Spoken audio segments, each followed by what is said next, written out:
This is Caffeinated Risk, the monthly podcast for security professionals by security professionals, focused on the principles of enterprise security risk management, exploring technology and business management issues and how they relate to information security risk. Once a month, two self-proclaimed grumpy security guys bring you analysis, insights, and interviews with leading security risk professionals to learn how they work through a project, a program, or their careers using a risk-based approach to security. Now here are your hosts, Tim McCreet and Doug Leese. Well, welcome. We finally got you on the show. So thank you for this. So it's great to have you on for the podcast today. So thank you for that. Oh, thanks for having me. This is going to be fun. I'm looking forward to this. Yeah. So actually, I'm going to start because I got to ask a question about how you got into this world, right? Because I know you have a different background than the typical security professional. But I got to ask, how did you get into where you are today? Running a security tech company. So. Well, I'm glad you asked because, I ask myself that too sometimes. And how the heck did I get here?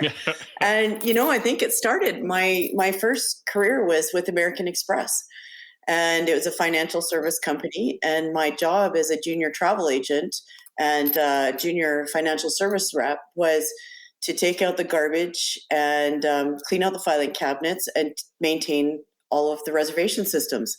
So I got computer maintenance, and because nobody else would do it. And, being all young and keen, I learned everything I possibly could. I thought it was fascinating that you could type some, glowing characters off a keyboard into a screen and you would book an airline seat from across the world. And, we were calculating things in newts, and it was math, and we had a CRM, but it wasn't called a CRM then. And it was a passenger name record. And it was very fascinating to me what you could do. And we had nothing like it in companies. And so I was trained in corporate fraud, and I had all my security clearances, and I learned about all the creative things that criminals did to rip off the airlines and rip off the credit card companies and all the scams. And then I got put on the team with internal audit. And so I was learning all of the things that insiders do to steal from the companies, all the creative ways that they could defraud the company. And so that was my very first job in life. And as I was promoted through the company, I became eligible to have my first degree half paid for if it was job related. Yeah. So I went to the Cascade School of Business at the University of Calgary and took my BCom in marketing. And so, and American Express paid half of it. So they were very flexible with my hours and my studies. And so I did that. And then I started up a company in software development. It was called Website Design and Software Development at the time. And we started selling websites out of a spare bedroom and knocking on doors and saying, hey, you want to buy a website? And, people are going, no, I don't want to buy a website. I have Yellow Pages. What do I need a website for? And so... Oh, man. It is hard to believe. And I'm pretty convinced that there are people that would have no idea what a Yellow Pages is. Agreed. Yeah, but that YP thing in Yelp and that, they go, you mean like Yelp? Yeah, that thing. Yeah, that one, right? Wow. But I think, as you're describing that, it kind of struck me as you're talking about the airline industry and all that.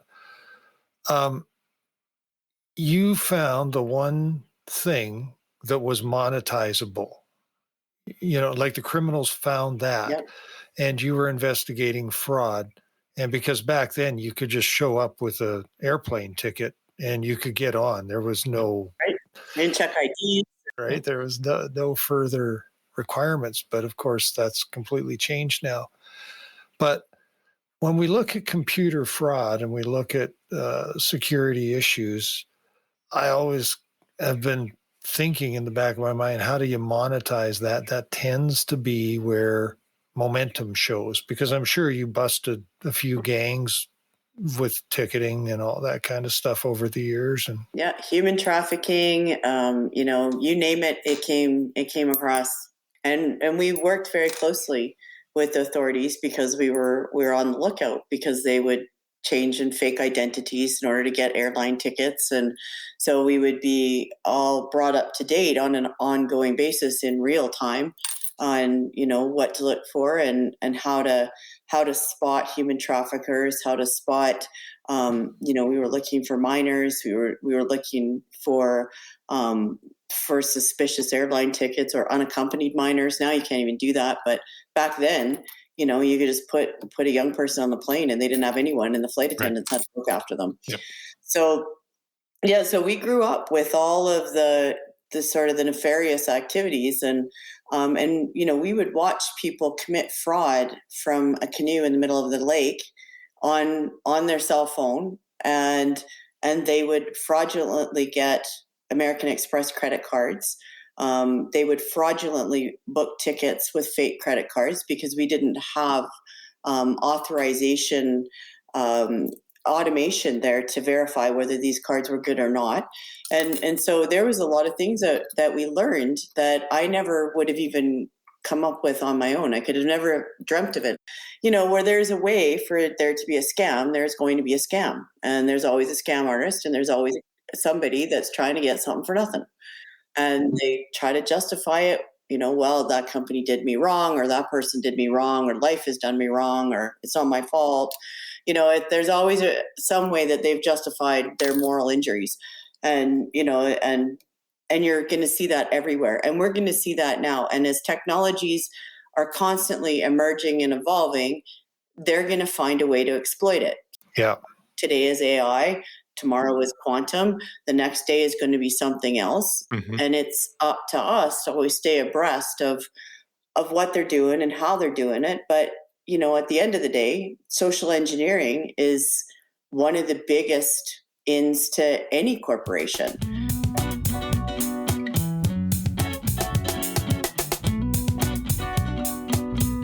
Is that what drove you, Cara, to create the company you're running today? Is that kind of that all those experiences you had with American Express and the idea that when you and Doug were talking about the human side of it, is that what drove you to where you are today, to running the company that you run today?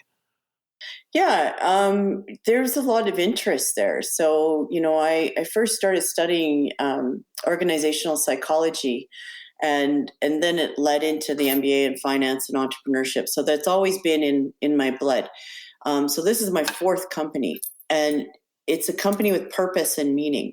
And so I'm a serial entrepreneur, and I love technology, and I love the way that it enables and what we can do to improve and increase human performance.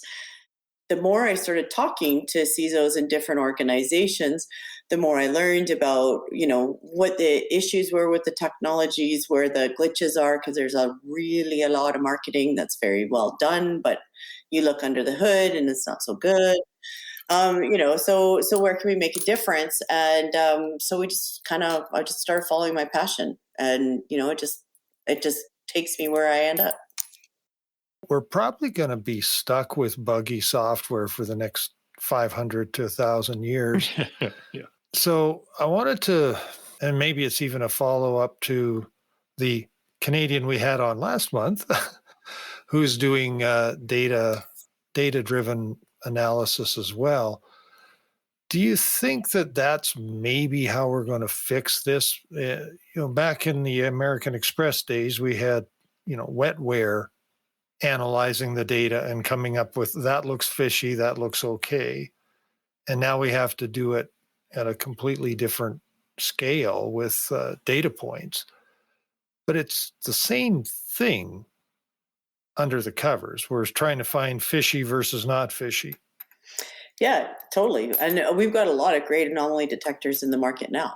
So, and we're using machine learning to detect and train on those models, and they work to a certain extent. But, you need a multi-layered approach to cyber resilience. It's not just a tool, and there's so many tools out there. And, some organizations have 50 tools, and it's like, what the heck do you use 50 tools for? Right? Yeah. You can't. And how do you know which ones are good ones and which ones are bad ones? And if they're open source, like how many have been updated? And is there malicious code that's been embedded in the open source? And is there malicious code that's embedded in anything else that you buy off the shelf? Like everybody likes to pick on Microsoft, but that's an extraordinary software company, and they've spent billions of dollars in security, and they're going to spend more, but everybody picks on them, and they're going to find vulnerabilities. And, same with all the cloud companies. There is no such thing as secure. Right. There's more or less, but there's no such thing as 100%. Now, are you able to use the data analysis that you're doing to identify secure enough?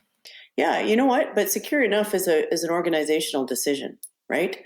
Oh, for sure. Right. Yep. Agreed. You have to be in line with the business goals and the strategy of the company and the board, and the senior management need to understand what secure enough means. And in terms of cyber insurance, a lot of the insurance companies, they're not even taking new clients, and they're not paying out claims. And in fact, they're saying if you get hacked by a Russian state sponsor group of criminals, that it's an act of war, and therefore they don't have to pay you out. So there's a whole litany there. That's a kind of a big can of worms. And so what is secure enough, and what losses are the companies prepared to lose? Because it's not a matter of if ransomware, it's a matter of when ransomware, and how much. So, that's a budgeting decision. And from what I've seen, it's way under budgeted. They need to build out much larger cyber budgets. They need to give autonomy to the cybersecurity team. There should be a chief information security officer with its own autonomy in that vertical, as opposed to working under a CTO, under a CIO, or under a CFO, right? It needs its own domain. And so we need to see an evolution of the corporate C-suite, and that evolution needs to be properly funded with leadership that has authority and control to do the job. And with that, then will come down about the decisions of secure enough. No, and I like that, because that's, over the years, sitting in those chairs, that's been some of the more difficult conversations I've had to have, where you're explaining to somebody that this is the why, and here's the request, and here's the reasons behind it. But then the inevitable politics and budget push starts to happen, and the security department is given exactly the percentage that people perceive it needs, which is normally far less than what it should be. Nowhere's close to what you need to even identify and, to try to give a crack at securing the assets. So then we're left with, well, now we respond. So we became exceptionally good at fighting the fires. What we lost, early in my career, what we didn't have was the skill set to get ahead of it and to play the political discussions and to place the position of the CISO as an actual executive who represents the risk for the company. So that's, that was on us early on in my career. That was on us as executives. We didn't step into that. We didn't lean into it. We didn't take on the fight. And now I think it's starting to happen in some organizations, but not all. And I think we're starting to see a change, at least embracing the idea that, okay, security we should probably have. We just don't know what the hell that looks like. Can you tell us? And then if you open it up, to the vendor community, absolutely, that's where your 50 tools will come into play. I have a tool for you. It'll do everything. But is there a better way? I mean, and this is where it comes back to, I like when you were talking about this risk-based approach, and it's how do you hammer that message home so that the executives really understand the concept of risk? Truly understand what a cyber risk could do to an organization. Like, where have you found some of the success in this last little while when you've been with Amylite? How has that worked for you? When I talk to them, I give them facts. Like, there's statistics everywhere. There's a cyber attack every 39 seconds in North America. Every 39 seconds, right? Like, there's the average on a small business. This isn't even enterprise, but a small business is a $700,000 loss. And over 60% of them don't recover. They go bankrupt. And they don't. So if you're talking to a smaller organization, they understand bankrupt. Right. But enterprise, when they, we have so many millions, it's not going to happen to us. Nobody wants our stuff. I get that too. Yeah. Yeah. Who's going to want to hack us, right? We got nothing to offer, right? Yeah. We don't have anything. And it's like, well, you have client data, and you've got drawings, and you've got diagrams, and you've got, you've got databases of corporate history and corporate information. Like, that's worth a lot of money. And there's a lot of corporate espionage out there. Oh, nobody wants us. Yeah, people do want you. And maybe they don't want you, but they want your big customer. And so these supply chain attacks are coming up, right? So I talked to them about risk and, and saying, like, if your vendors get attacked in your supply chain, it's a direct line into you. So, they might not be secure. And what are you doing to make sure that they are secure? And what are you doing? Are you doing third-party security audits? Because you should be. I don't care how big your security team is. Everybody should be having a third-party security audit. And it's not to take away from the internal teams, because they're very good and they're doing the best they can with what the information and resources that they have. But when you bring in an elite security team, a crack security team, they're going to be able to do an assessment in a different manner. And they're going to be able to find vulnerabilities that you're blind to, because you become nose blind in your own corporation. And so it's not a threat to bring somebody in. It's an addition. It's an extra pair of hands. It's an extra resource. And then you show fact-based, like, here's your gaps. And if you don't fix this, then here's where they're going to come in, or here's where they potentially could come in. And, they don't care that you're from Canada. They're going to hit you with $945,000 or $940 million ransomware.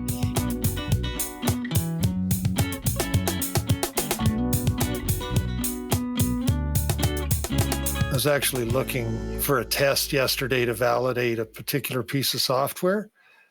And it's like, yeah, just Google process injection and you'll find all kinds of examples of, what used to be back in the old days, something reserved for intelligence services and very secret. I think a lot of that information is a lot more accessible than people would be comfortable knowing.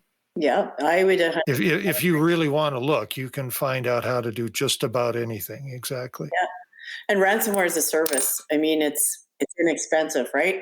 Like, there's a whole industry now. Ransomware is a service. Okay. Well, now people with limited technical knowledge can launch attacks just by paying the people that make this. And so this is a huge industry.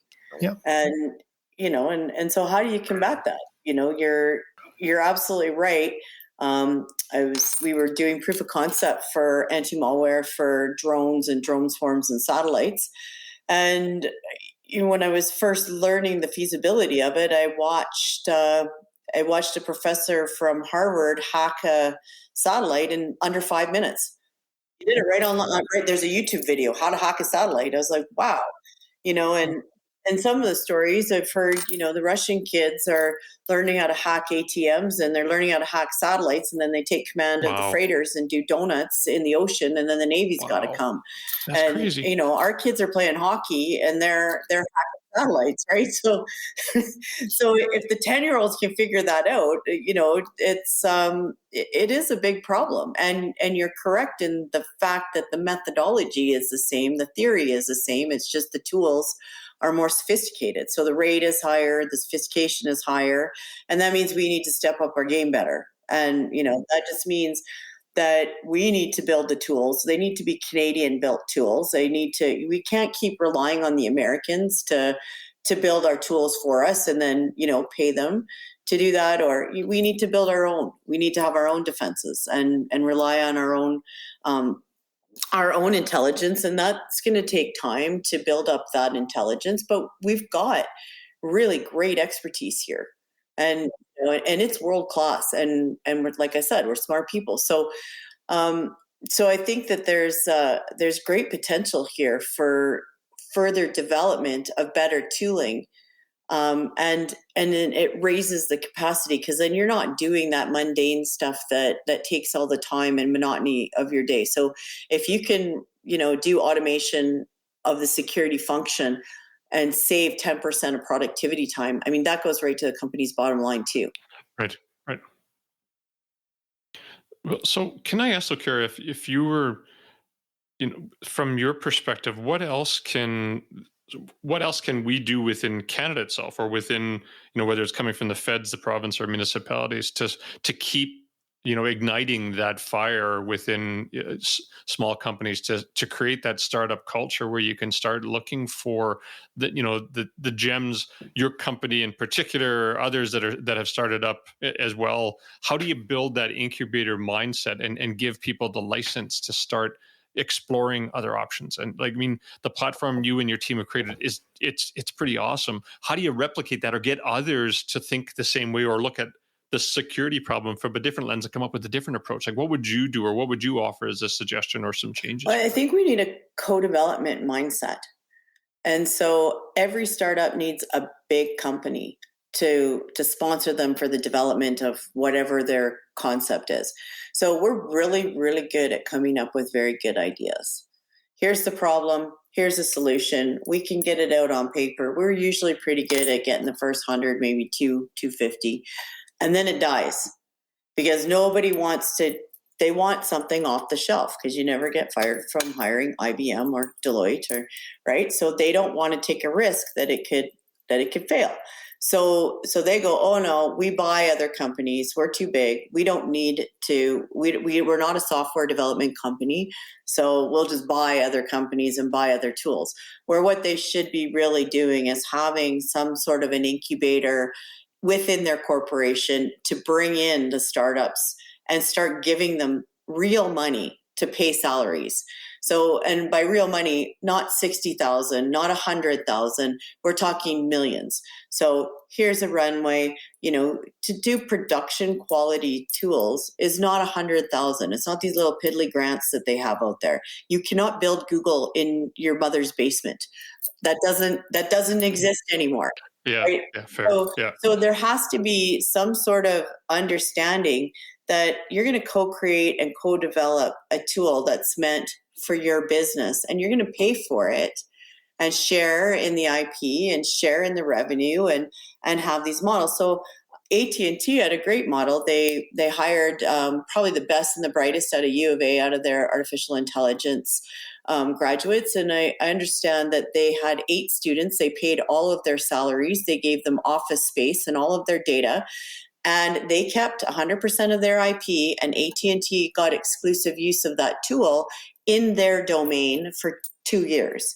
And they shared in the revenue. So AT&T commercialized it. So whatever they built, they were given a year or 2 years or whatever the time frame was. And they built it, and they were incubated, and they were safe, and they got to keep their IP so they could sell it to mining, to oil and gas, to other verticals. And they actually had a chance then to incubate and grow. They built something of value for AT&T, and they built exactly to the specs of what AT&T wanted. So they got a tool of value.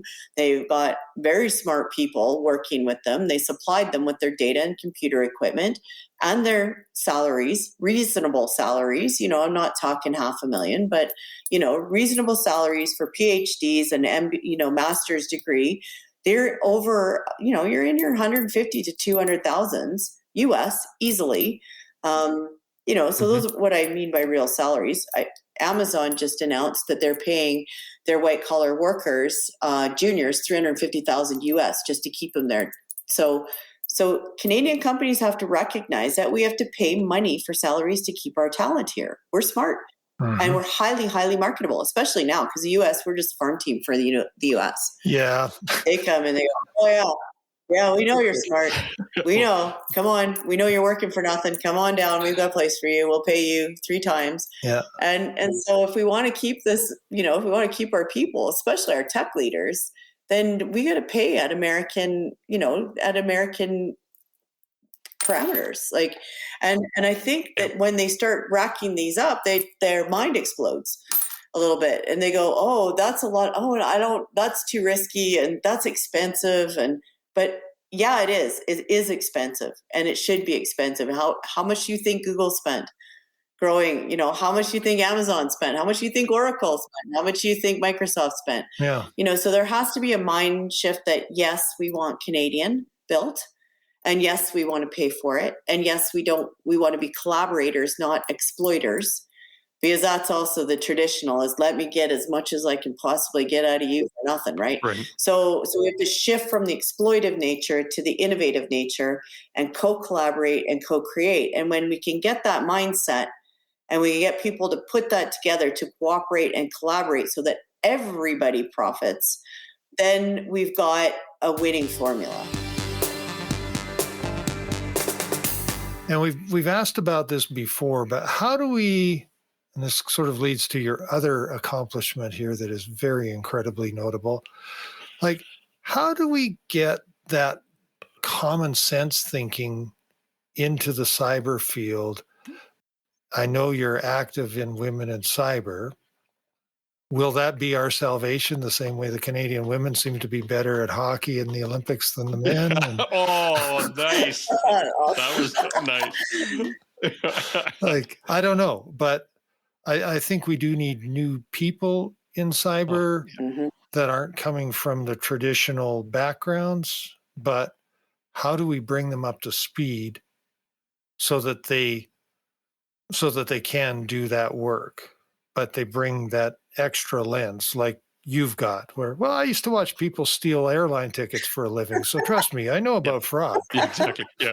I've seen fraud, right? I understand what it means, right? So, You know what? And I think you have to give people space, right? Absolutely. There needs to be diversity, equity, inclusion, especially in tech and especially in cybersecurity, because you got groupthink. And when you have the same people doing the same job for 20 years and nobody has looked at it, you just accept things as the way it should be.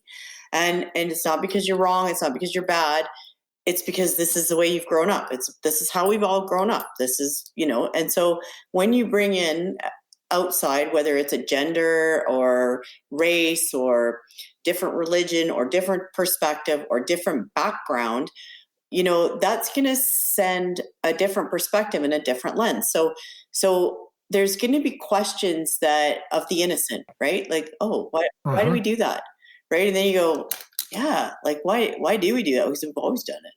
And then you kind of peel that back and go, well, wait a minute, that worked like in the 80s. And, we just never thought about that because it's always been the way it always is. And it's not because people are mean or nasty or dumb or anything like that. It's just that it just doesn't occur to you that you should think about or what you should think about, because some things work really well and you don't mess with it. You don't, if it's not broken, don't fix it. Right. So, but then you go, well, what is broken and what's considered broken and not broken? And then that's when the outside perspective comes in. And that's when you get, multiple perspectives on the same problem and getting them up to speed. You're right. It's a challenge because you got to really stuff a lot of information in them. This is a highly technical job. This isn't very much. It's not bartending. And, that can be complex too sometimes, but, not like this. This is, it takes years of training, and experience is worth way more than any certificate you can get. I know when I came out of MBA school, I was so wet behind the ears. I knew how to spell MBA and that was about it. They equipped me with what I needed to know at a very foundational level, but I really don't feel like I got good at what I did for a decade after, and because you can't replace experience. And, to your point, like, I had that experience 20 years ago and you can't duplicate that because I've seen it growing up and it kind of comes with you. So you've got to balance that, get it into people, and then you've got to get the experience. So I really like the thought of upskilling and retraining oil and gas professionals with math-based backgrounds, because you can train them up very quickly and they're curious. They're scientists by nature. So they're curious and they're quick learners, and you already know they're bright because they're engineers and geophysicists and right. So on the technical side, but also on the non-technical side, everybody needs to play a role. So this isn't just a domain for cybersecurity professionals. So it's, in the past, it's been kind of a hallowed sacred spot where the hoodie's in the basement and don't touch the dungeon keys, right? Because they hold them, right? Don't do that or security's going to get mad at you, right? So security has to be part of everybody's job, right? That it becomes ubiquitous throughout the organization. So everywhere from, admin to the C-suite to project managers, everyone should be aware of the issues. So, cyber training for everyone raises that collective. Yeah. So there's a multi-pronged answer to that question. I like that. Yeah. Yeah. And that's actually maybe not a bad way to end it as well, because I think that's a positive approach to where I think we all want to see the profession move forward in the next, 3 to 5 years. For sure. Yeah. We've got a lot of ways to make improvements, and it's an exciting field, and I love that it's become open, and there's more, there's more subsets to the field. And I think finally, it's getting the recognition of the importance in the organizational domain that it needs to. Yeah, definitely it is.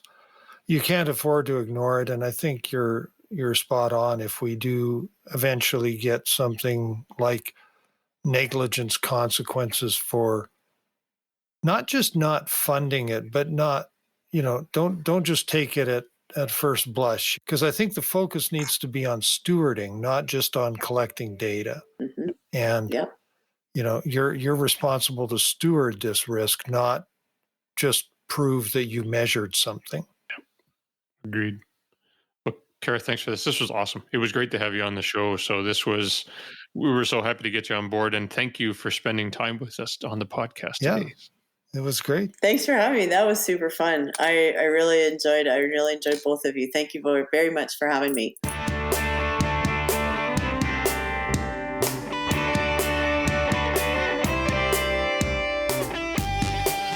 Thanks for listening to the latest podcast from Caffeinated Risk. Make sure you visit our website, caffeinatedrisk.com, to stay up to date on what we've been working on. Our website has bios of our podcast guests, posts about topics we're passionate about, and even a library reference material we find valuable in the work we do every day. And don't forget to subscribe to Caffeinated Risk on your favorite podcast service. This way, you'll be notified when we release our next podcast, and you can listen to our previous guests just in case you missed them. Thanks so much for listening to Caffeinated Risk.